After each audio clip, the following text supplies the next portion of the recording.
The market basing mystery. No.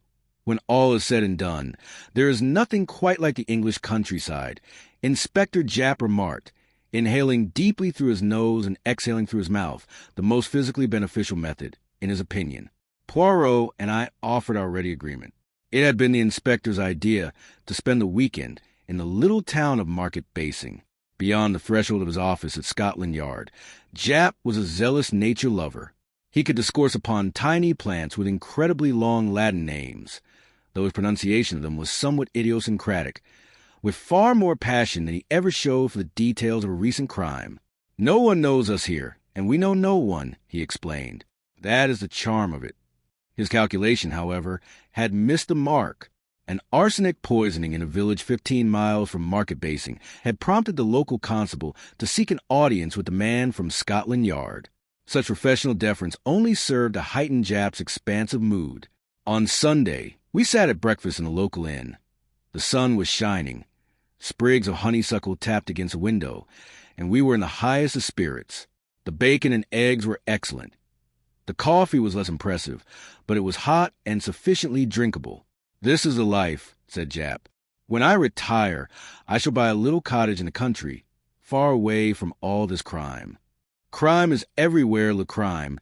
Illinois as for two," Poirot remarked, reaching for another piece of bread and marveling at the audacity of the sparrow perched upon the window-sill. I quoted softly, "The rabbit has a charming face. Its private life is a disgrace. I dare not publish to the world the snares in which its mind is furled." "Good Lord," Japp confessed, stretching his arms. "I believe I could manage another egg and a few more rashers of bacon. What do you say, Captain?" "I am with you," I replied amiably. "And you, Poirot?" Poirot shook his head. "One should not overburden the stomach. It causes the brain to go on strike," he noted sententiously. "I'll risk it," Japp laughed. "And you're probably right to abstain. Poirot, you've put on a fair amount of weight lately. 2 more portions of eggs and bacon, please, miss." At that moment, an imposing figure filled the doorway. It was Constable Pollard. "Forgive the intrusion, gentlemen, but I find myself in need of the inspector's advice." "I am off duty," Japp said quickly. "No work today. But tell me, what is the trouble?" "A gentleman has shot himself over at Lee House." "Well, such things happen," Japp said with detachment. "Debts usually, or a woman." "I'm sorry, Pollard, but I can't really help you there." "The trouble is," the constable continued, "he couldn't have shot himself. At least, that is what Dr. Giles thinks." Japp set down his cup. "Couldn't have shot himself? What do you mean?" "That is what Dr. Giles says," Pollard repeated. "He is very bothered by it and insists it is quite impossible. Even though the door and window were bolted from the inside, he still maintains it wasn't suicide. That final word provided the necessary spark." The extra order of eggs and bacon was canceled, and minutes later, we were hurrying toward Lee House. Along the way, Japp questioned the constable with growing impatience. The deceased was a Mr. Walter Prothero. He was a middle-aged man and something of a recluse. He had arrived in Market Basing 8 years prior, leasing Lee House, a neglected, rambling property. He occupied only a single room, and the house was managed by a housekeeper he had brought with him, a Miss Clegg. She was a highly respectable woman of whom the village spoke only in praise. Recently, a Mr. and Mrs. Parker from London had been staying with Mr. Prothero. This morning, Miss Clegg found the bedroom door locked. Receiving no answer from her master, she became alarmed and summoned the police and the doctor. Constable Pollard and Dr. Giles arrived almost simultaneously. Together, they managed to break down the stout oak door of the bedroom. Prothero lay on the floor with a bullet wound to the head and a pistol in his right hand. At first glance, there seemed no doubt it was suicide. However, after examining the body, Dr. Giles appeared perplexed. He took the constable aside and voiced his suspicions. It was then that Pollard thought of Japp, asking the doctor to remain with the body. He had hurried to the inn.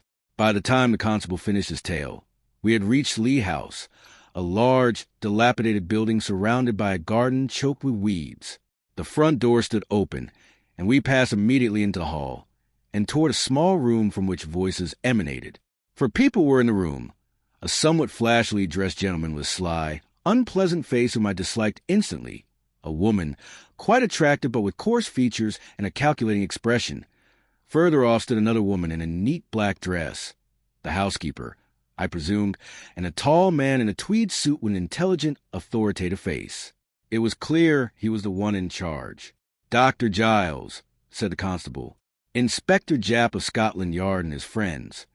The doctor greeted us and introduced Mr. and Mrs. Parker. Then we followed him upstairs. Pollard, obeying a gesture from Japp, remained below to keep an eye on the household. The doctor led us up and along the corridor to the bedroom. The door had been forced off its hinges and now lay flat upon the floor of the room.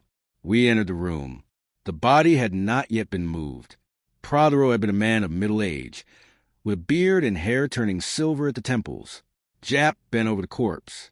"Why didn't you leave him exactly as you found him?" he grumbled. The doctor shrugged.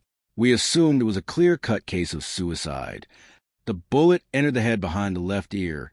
Japp noted. "Precisely," the doctor replied. "It is obvious he could not have done it himself. He would have had to reach his right hand around the back of his neck to the left ear. It is a physical impossibility. And yet, when you found him, the pistol was in his hand? By the way, where is it now?" The doctor gestured toward the table. "He wasn't gripping it," he explained. "No, it was lying in his hand, but the fingers were not closed around it. Placed there afterward." Japp remarked. "I see." He examined the weapon. "One cartridge missing. We'll check for fingerprints, though I doubt we'll find any but yours, Dr. Giles. How long has he been dead?" "Since last night. I cannot give you the exact hour, as the miraculous doctors in detective novels do, but it appears he has been dead for about 12 hours. Poirot stood silently beside me, watching Japp and listening to his questions. Every so often, he would twitch his nose, as if sniffing the air for a scent. I did the same, but detected nothing of note. To me, the air seemed perfectly fresh, devoid of any particular odor. Yet Poirot continued to sniff, as though his senses were picking up something the rest of us could not perceive. When Japp stepped slightly to one side, Poirot leaned over the body. He did not even glance at the wound. At first, I thought he was examining the hand that had held the pistol, but I soon realized his attention was fixed on the handkerchief tucked into the sleeve of the dark gray jacket Prothero was wearing. Then he straightened up, though his eyes remained glued to the handkerchief. Japp asked Poirot to help him lift the door. Seizing the opportunity, I also leaned over the body, slipped the handkerchief from the sleeve, and examined it thoroughly. It was a perfectly ordinary handkerchief of white cambric. There were no marks or stains upon it. Shoving it back into place, I felt utterly bewildered. Having propped up the door, Japp and Poirot began searching for key. Their efforts were in vain. "That settles it," Japp declared. "The window is bolted from the inside, which means a murderer left by the door, locked it, and took the key with him. He counted on the fact that no one would notice the missing key, and that no one would doubt Prothero had shot himself. Do you agree, Monsieur Poirot?" "In principle, of course, I agree, though it would have been far more logical to slide the key under the door. Then everyone would have assumed it had simply fallen out of the lock when the door was forced.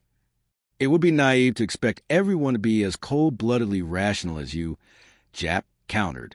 "I shudder to think what would happen if you ever took up a life of crime. You would be a positive terror. Have you anything to add, Poirot?" It seemed to me that Poirot was somewhat preoccupied. He glanced around the room once more and remarked softly, almost apologetically, "He smoked a great deal, this gentleman."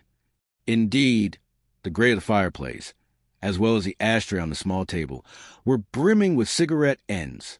"He must have smoked 20 cigarettes last night," Japp noted, after a careful inspection of the fireplace and then the ashtray. "All the same brand, and most likely smoked by the same person. So, there is nothing of interest there, Monsieur Poirot." "I was not making any suggestions," my friend murmured. "Ha!" Japp exclaimed. "And what is this?" He stooped to pick up an object lying on the floor near the body, a broken cufflink. "I wonder who it belongs to?" "Dr. Giles. I should be much obliged if you would go downstairs and fetch the housekeeper." "And what about the Parkers?" "Mr. Parker is in a great hurry to leave. He speaks of urgent business in London. I expect those affairs will have to manage without Mr. Parker for the time being. Japp remarked grimly. And if things don't change, it looks as though he'll find some very urgent business right here. Fetch the housekeeper, if you please, and keep an eye on Parker and his better half. Did any of the household come in here this morning? The doctor reflected for a moment. No. While Paula and I were in here, they remained waiting in the passage. You are sure of that? Quite sure. The doctor departed to carry out the request. A good man. Japp said approvingly, You find some excellent fellows among doctors now and then. I wonder, though, who killed the poor devil? It must be one of those three. Yet, it's hardly likely to be Miss Clegg. She's had 8 years to do the deed if she'd wanted to. As for the Parkers, I wonder what their story is. Not a very prepossessing couple. Are they? At that moment, Miss Clegg appeared. She was a spare woman with silver hair neatly parted, possessing a composed and quiet air. One could sense a capable, businesslike efficiency about her. In response to Japp's questioning, she explained that she had been in her master's service for some 14 years. He had been, she said, a kind and considerate gentleman. She had met Mr. and Mrs. Parker only 3 days prior, when they had arrived unexpectedly to stay. In her view, they had forced themselves upon him. Her master had not seemed pleased by their arrival. As for the cufflink Japp showed her, she was certain it did not belong to Mr. Prothero. When questioned about the pistol, she admitted her master owned a weapon, but he kept it under lock and key. She could not say for certain if it was the same one she had seen years ago. She had heard no shot during the night, but that was hardly surprising, as her quarters, and those assigned to the Parkers, were at the far end of the house. She did not know what time Mr. Prothero had retired. He was still up when she went to her room at 9:30.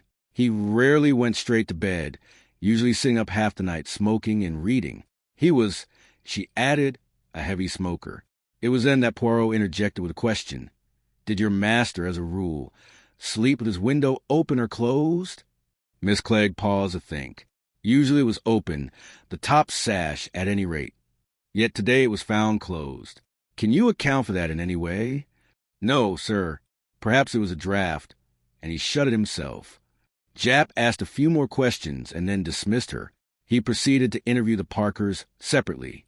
Mrs. Parker was on the verge of hysterics, her eyes brimming with tears. Mr. Parker, meanwhile, was full of oaths and blustering threats.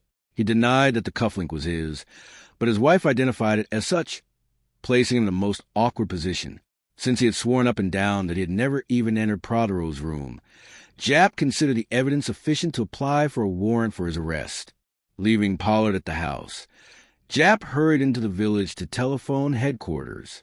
Poirot and I, meanwhile, made our way back toward our inn. You are uncommonly quiet, I remarked.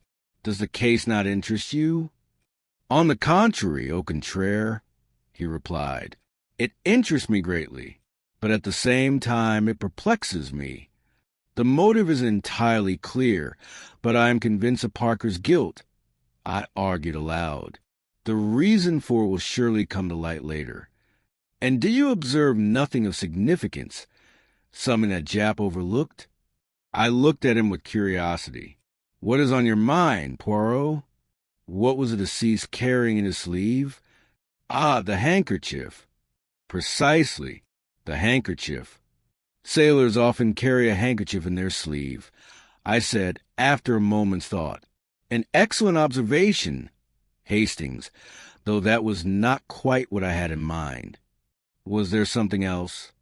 Yes, I find my thoughts returning, again and again, to the matter of the cigarette smoke. I smelled nothing, I admitted, nor did I, my friend cher ami. I looked at him searchingly.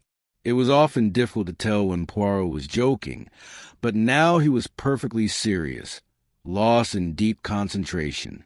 The inquest was concluded 2 days later, by which time additional circumstances had come to light. A tramp came forward, claiming he had climbed the fence into the garden of Lee House, where he often slept in an unlocked shed. He stated that at midnight he had heard 2 men quarreling loudly on the ground floor. One demanded money, the other refused. hiding behind a bush. The tramp had seen both men pacing back and forth past a lighted window. One of them, the master of the house, he knew well. The second he identified as Mr. Parker. The conclusion seemed obvious. The Parkers had come to Lee House to blackmail Prothero. The matter was swiftly clarified when the victim's real name was revealed. Wendover, a former Navy lieutenant involved in the explosion of the cruiser Marizot in 1910. The prosecution's theory was that Parker, aware of Wendover's involvement, had tracked him down to demand hush money. When Wendover refused to pay, a struggle ensued. Wendover drew a pistol, but Parker managed to disarm him and shoot him, subsequently attempting to stage the scene as a suicide. Parker was committed for trial, though the proceedings were adjourned at the request of the defense. We attended the court session. As we were leaving, Poirot shook his head. "It must be so," he murmured under his breath. Yes, it is quite clear. The time has come to act." He went to the post office and dispatched a handwritten note by special courier. I did not see to whom it was addressed. Afterward, we returned to the inn. Poirot paced restlessly by the window of our sitting room. "I am expecting a visitor," he explained. "No, it cannot be. I cannot be mistaken. Ah, here she is." To my astonishment, a moment later, Miss Clegg glided into the room. She was visibly nervous and breathing heavily, as if she had been running. In the look she cast at Poirot, I detected a flash of terror. "Sit down, mademoiselle," he said kindly. "I was right, was I not?" Instead of answering, she burst into tears. "Why did you do it?" Poirot asked gently. "Why? I loved him so," she sobbed. "I have been with him since he was a small boy. Oh, have mercy on me. I will do what I can. But you must understand that we cannot allow an innocent man to be executed, even if he is a scoundrel." She drew herself up and said quietly, "I suppose you are right. Do what you feel is necessary." Rising, she hurried from the room. "She shot him?" I asked in utter confusion. Poirot smiled and shook his head. "He shot himself. Remember, the handkerchief was in his right sleeve? That told me he was left-handed. After the violent scene with Mr. Parker, and fearing exposure, he committed suicide. In the morning, Miss Clegg entered as usual and found him dead. She had practically raised him and loved him dearly. And then she was seized by hatred for the Parkers who had caused his death. To her, they were his murderers, and she resolved to punish them. A plan formed in her mind. Only she knew that Wendover was left-handed, moving the pistol to his right hand. She closed the window, placed a broken cufflink she found downstairs near the body, locked the door, and made off with the key. "Poirot," I said in a burst of admiration, "you are magnificent. Your entire theory rested on one tiny clue, a handkerchief, and on the cigarette smoke. If the window had been locked while that many cigarettes were smoked, the room should have reeked of stale tobacco. Instead, the air was perfectly fresh. From this, I concluded the window was only closed in the morning. It was a curious turn. I puzzled for a long time over why a murderer would bother to shut the window.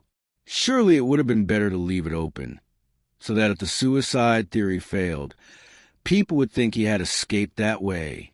The tramp's testimony only confirmed my suspicions. He could never have overheard that conversation had the window not been wide open. "Splendid," I said with enthusiasm.